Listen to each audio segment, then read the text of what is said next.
Firstly, sorry for all the wind noise. There's probably going to be a lot. Here we have the next project I'm going to be going through. It's a 1950 Dodge Coronet.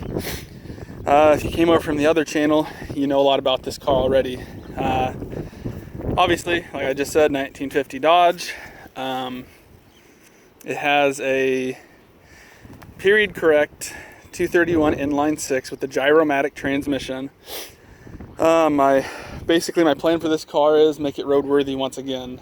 I put the engine and trans in it, drove it for a while. It has a new master cylinder for the brakes, and that blew out of line. Basically why it got sat. Fuel tank needs replaced.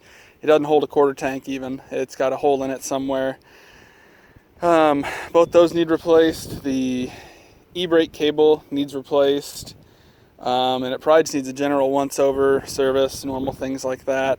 I don't even know if there's shocks on this thing. If there are, they're blown out. Basically, the brakes need completely gone through. Did run and drive. Battery's probably dead right now. It's still a 6-volt system. Let's pop the hood, I guess. There's nothing real fancy underneath there. It's just an inline six. Interior definitely needs finished, and that door needs lubed up or something. Like I said, it went to a few shows, sat on the farm, and then it just sat. Nothing real crazy about it. I mean, everything in here did work. All the gauges worked. Yeah, there's really not much. I think all the lights did work. The wipers do work. They do need replaced. Nothing crazy there. Like I said, the e-brake does not work. This is still maybe a 3-owner car, I think, something like that. Obviously, inside here could be dressed up quite a bit. And it looks like hell, really. That is the original color. That has never been touched. If I do everything I want to do this, the engine bay would probably get turned black, just because I think that would look best. Cooling system probably needs gone through. I think when I threw this in, I don't know if the water pump had ever been changed. This is all out of a 1951 Dodge Coronet. I think the carb's good. I think that was gone through. I knew it had new sparks plugs, caps, or cap, rotor, all that. Starter, I've changed about 3 different times. I kept trying to use old ones I had laying around until eventually I just bit the bullet and put a new one in. Blower motor actually does work as well, but the issue there is there's one big hole right here. Obviously it'd be really nice to replace that piece altogether from whatever this material is to probably getting a plastic one, assuming they make one. Heater core lines aren't that bad. These are still the original ones from 1950, to my knowledge. They've never been replaced. Unless something happened in the 50s or 60s and for some reason somebody replaced one. I'm pretty sure even that starter solenoid over there might be the original one. It's either out of this one or the 50. I don't remember if I ever changed that or not. So it's been a few years since I've touched this car. I know there's some things like the wiring that it just needs some attention. Nothing overly crazy. That's loose on the air cleaner. Yeah, battery's not that old. It's dead. It needs charged. I wouldn't be surprised if there was a current draw from this thing. But like even the hood still has the original undercoating on it, and that's all just still all good metal. There's really no major issues with this car. Obviously the rear end fluid, the diff should probably be changed. Everything probably needs a good greasing. I do remember driving this car, and it has to be just the smoothest riding car I think I've ever driven. It's a fun car to drive, really. Also, things like the battery hold down have never been tightened down since I've had the car, at least. Basically, I know the story behind this car is it was purchased by an old lady in 1950 to where she'd had it until I think 55 or 60, to where then my grandfather purchased the car and he ended up going off to the military, and somewhere in the 70s his brother threw a rod through the original engine, so it's long gone. And then it just sat in a old scale shed from the 70s until 2012, I believe, something like that. I know I was out of high school, so 12 or 13. And then that's when I started messing with the car, and I found the parts car and took most of the things off it I needed. Sadly, the front end is not the same on a 51, or else this would have a nicer piece there, and all these little tack hammer parts. That was like it when I got it. Emblem's missing, sadly, but really it just needs this piece and this piece for the front end, and I'd be in the emblem, obviously, and it'd be a pretty good looking car.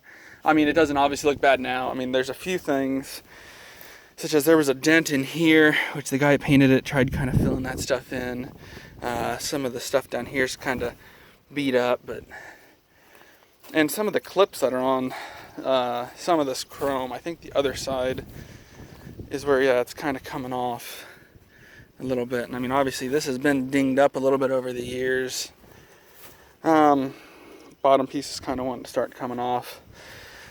The car's decent, but not perfect, which is why I'd like to make it a daily driver kind of vehicle. I honestly don't know if this thing has a block heater or where in the world this goes to. You'd think I'd know since I put it all on, but apparently, yeah, it has a block or a coolant heater down there in the hose. I guess an old carbureted vehicle in the 50s, that probably was a pretty nice add-on. But yeah, everything on it did work. I know turn signals, brake lights, everything worked. I'm really not going to mess with the wiring system too much because everything that was on here in the 50s worked. Mice haven't been in it too much. No one's really ever molested the thing. Obviously, I think, yeah, there's obviously multiple things I'd like to do to make this car a little bit nicer. And that's what I'll be able to do once I actually get it. I know the one brake line is blown out, but my plan is do all of them. I think I found a kit on eBay for like, well, that needs aimed, for about 60 bucks to do every brake line that there is on this thing. So I think I'm going to go that route. Obviously I'd like to have this thing sometime done during the summer, but I have one 3-wheeler I need to finish up first, the spare parts build. I just want to make it run and drive. I'm not worried about getting plastics. Like I said, it's my spare race trike. If I have to go through and run it with no plastics, that's fine. But sadly, it looks almost like, yeah, mice have definitely been in this thing since it's been sitting. See the little defects in the paint. Nothing too crazy. Camera doesn't pick that up that well, which is good, I guess. But I remember I got this thing painted. It was painted cheap. I think there's just a bunch of junk in the trunk anymore. I really don't remember. Yeah, just what's left of the paint. Smells like mice in here. Car show stuff. Fuel stabilizer. Oh yeah, I forgot I did replace the sending unit. That was bad. The gauge does work, thankfully. The jack, that's probably air correct. Old wiring stuff I had up there. Looks like, I don't know if that's a new pump or an old pump or what. It's an empty box, so hard telling. I know one time I did try putting an electric pump in here. And yeah, and I'm pretty sure that's the correct spare, but I don't honestly remember. I couldn't tell you anymore. I know it did originally have a good spare with it, and maybe that is the original spare and someone threw a different tire on it. Because I know the guy that I got it from, or not that I got it from, but that did the paint, he had these tires laying around, which were better than the stock ones, or whatever, not stock ones, whatever was on it from the 70s at least. So, yeah, this car, I've always loved this thing. It's, I mean, the doors open and close, everything works. Obviously, there's some gross shit down there. Floor needs cleaned up. Probably should paint it, honestly, while I'm messing with this. Because I want to get this thing to where I don't have to mess with it, turnkey, ready to go, drive across America. Never going to do that, but it'd be nice to be able to think you'd be able to with it. So yeah, that is the 1950 Dodge Coronet. She's still licensed and insured and everything else good. Honestly, the car should clean up pretty good. I know I do have a chrome gas cap I'd like to put on there. Came off the 51 Dodge. It didn't have a fuel tank, so I took that off. I know right now there's only about that much exhaust pipe coming out of it. So I do know I do have the original, not the original, but a different side exit exhaust that came off the 51, I would like to throw back on this car. It looked good, it sounded good, kind of was close to the ground, but that's no big deal in my opinion. So yeah, I'll quit rambling, and this is the car, and yeah, I'll get to it hopefully sooner than later. Once I get all my parts in for the spare parts build, make it run, drive, make sure there's nothing wrong on the lower end. This is next.